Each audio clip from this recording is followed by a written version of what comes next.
Brother start చేయమంటారా?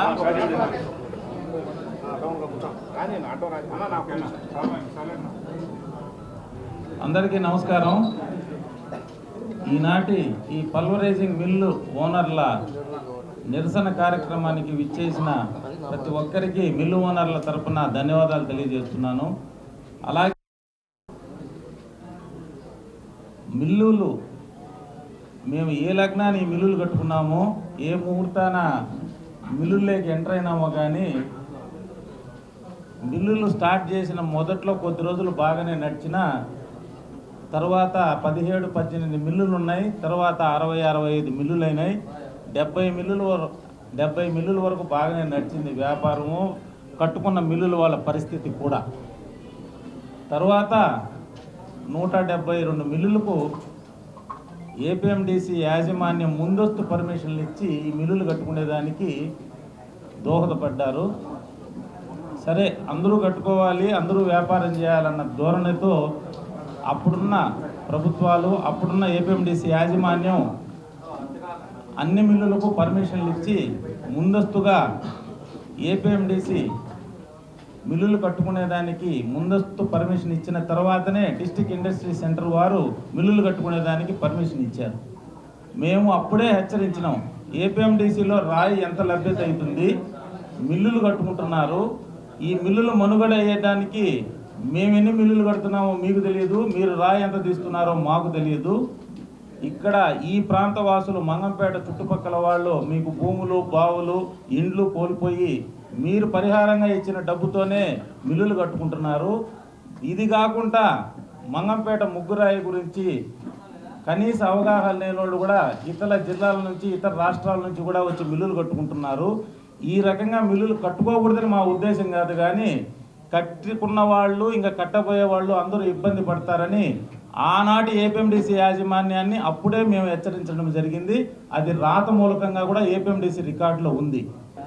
మిల్లుకేమో 4500 ton రాయి కావాలి, అది పూర్తిగా నడవాలంటే. ఏపీఎండిసి దగ్గర అంత నిల్వలేదు. మేము రాయి అమ్ముకునే వాళ్ళం కాదు, పౌడర్ చేసుకుని పౌడర్ అమ్ముకునే దాని వాళ్ళం. తద్వారా ఒక్కొక్క మిల్లు మినిమం 40 మందికి, లేబర్ కావచ్చు, ఆపరేటర్లు కావచ్చు, హెల్పర్లు కావచ్చు, సూపర్వైజర్లు కావచ్చు, ఎలక్ట్రీషియన్లు కావచ్చు, వెల్డర్లు కావచ్చు, అందరూ కలిపి ఒక మిల్లు రన్ కావాలంటే మాది సెమీ మెకనైజ్డ్ మిల్లు.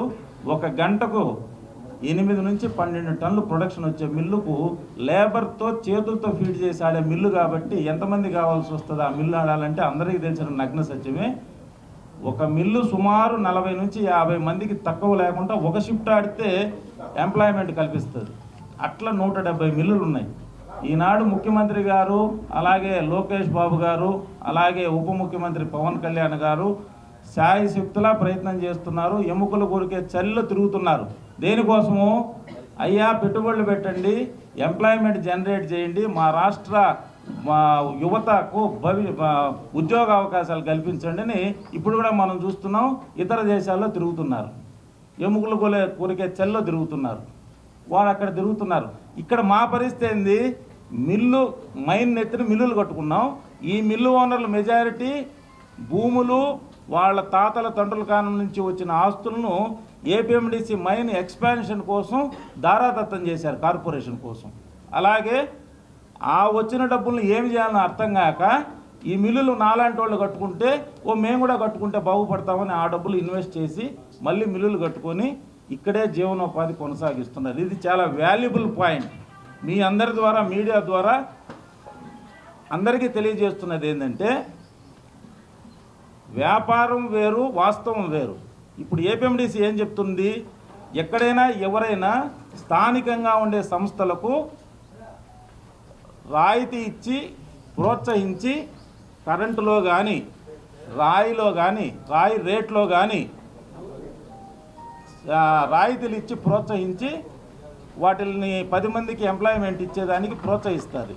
ఏపీఎండిసి కూడా చేసింది, చేయలేదని అన్నట్ల.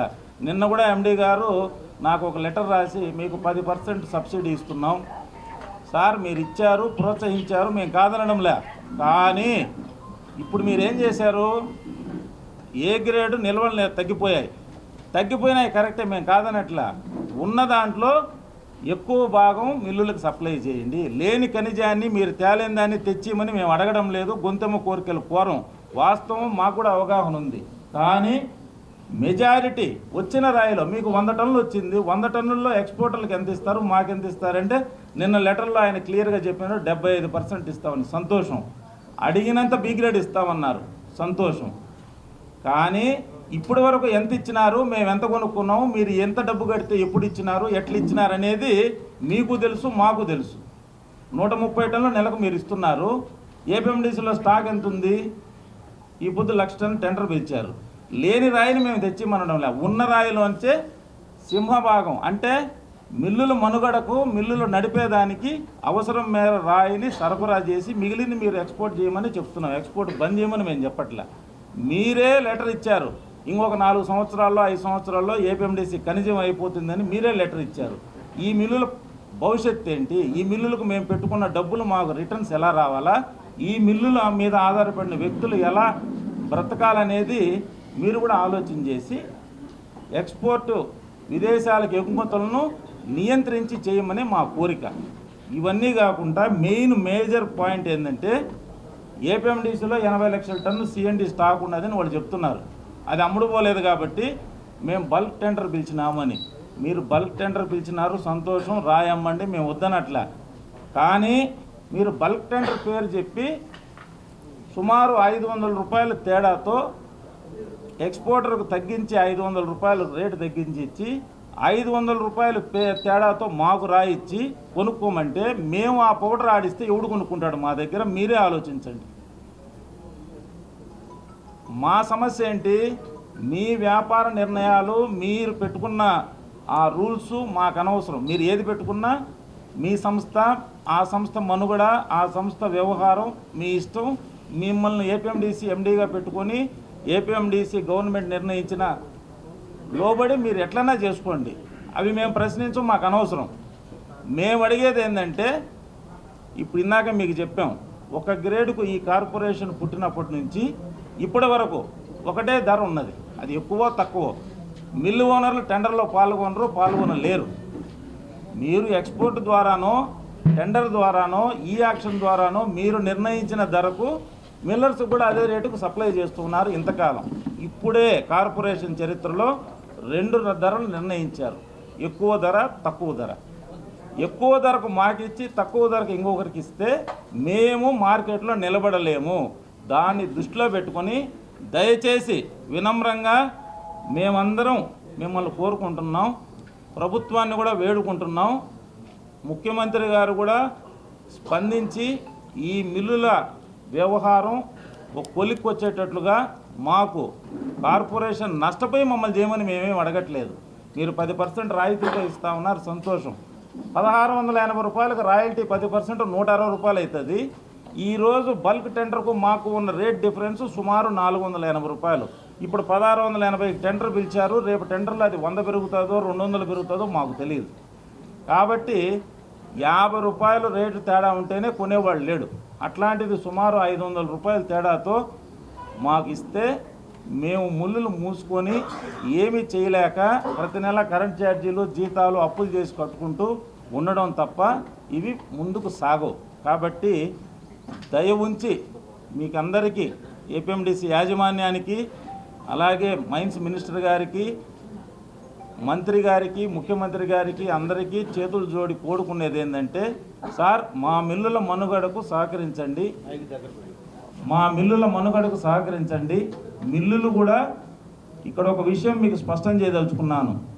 మాకు 1-2 సందర్భాల్లో మేము డబ్బులు కట్టి ఏపీఎండీసీ రాయి సరఫరా చేసే పరిస్థితి ఉండి మేము ఎత్తలేకపోతే మేము కట్టిన పెర్ఫార్మెన్స్ సెక్యూరిటీ డిపాజిట్ 5% పట్టుకొని మాకు వెనక్కిచ్చి మీ మిల్లులు కాపాడాము, మీరు దాన్ని దృష్టిలో పెట్టుకోమన్నారు. చాలా థ్యాంక్స్ సార్, మీరు ఇచ్చారు, మేము తీసుకున్నాం. అది మా పెర్ఫార్మెన్స్ సెక్యూరిటీ డిపాజిట్ మాకు ఇచ్చారు, మేము కాదనడం లేదు, సంతోషం. కానీ 162 కోట్లు ఈ పల్వరైజింగ్ మిల్లులు డబ్బు కడితే రాయి సరఫరా చేయకుండా కార్పొరేషన్ మైన్లో రాయి తీయలేక వాళ్ళ కాంట్రాక్టర్ ఫెయిల్యూర్ వల్ల 162 కోట్ల రూపాయల డబ్బు ఈ మిల్లులది 18 నెలలు కార్పొరేషన్ పెట్టుకొని మేము మిల్లులకు జీతాలు ఇచ్చుకుంటూ మిల్లులకు మీద తెచ్చుకున్న అప్పులు కట్టుకుంటూ వాటికి వడ్డీలు కట్టుకుంటూ అప్పుడు హెచ్డి లైన్ కేటగిరీ కింద ఒక్కొక్క మిల్లుకు నెలకు 1,10,000 కరెంట్ ఛార్జీ మిల్లు ఆడకపోయినా కట్టుకుంటూ ప్రతి నెల 5 లక్షల రూపాయలు నష్టపోయి 18 నెలలు కార్పొరేషన్ రాయి సప్లై చేయకపోయినా 160 కోట్ల రూపాయలు మా డబ్బు 18 నెలలు మీ దగ్గర ఉన్న మేము ఎన్ని కోట్లు నష్టపోయినాము, దివాలా తీసినాం. ఆ నష్టాలు మేము తట్టుకొని నిలబడుకున్నాం. అంటే వాటన్నిటికీ ప్రతిఫలంగా కార్పొరేషన్ కూడా మిల్లులను పూర్తిగా దివాలా తీసిపోతున్నారు వీళ్ళని సహకరించి, అంటే మీరు రాయి ఇవ్వలేని పరిస్థితుల్లో మేము తట్టుకొని నిలబడినాం. దానికి మీరు మాకేమీ చేయలే. 18 నెలల తర్వాత రాయి కూడా ఇవ్వకుండా మా డబ్బులు మాకు ఇచ్చారు.